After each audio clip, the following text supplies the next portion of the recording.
jaa ngeen jëf mbokk yi ñoo ngi leen jaajëfal baax a baax sandi bekk seen xibaaru Rewmi TV ñoo ngi leen di ñaan ngeen wéy di abonné ngir ngeen am lépp lu fi tukkee si ay xibaar yu wér te wóor si kàllaamay Kocc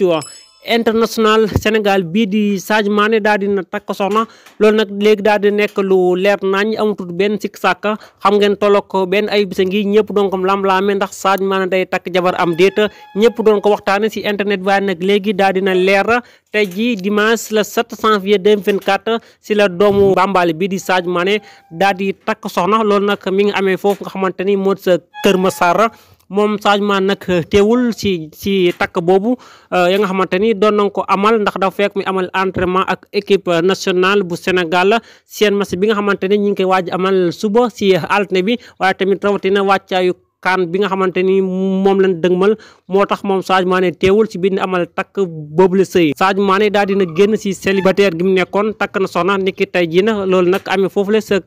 Kër Massar information boo xam ne nekk na lu neex bépp soppey Sadio Mané ñi ko ñaan rek yàlla defar ko sëy bu barkeel woo leen di ànd ak xibaar Rewmi ngir bépp xibaar boo leen jiite woo si kàllaamay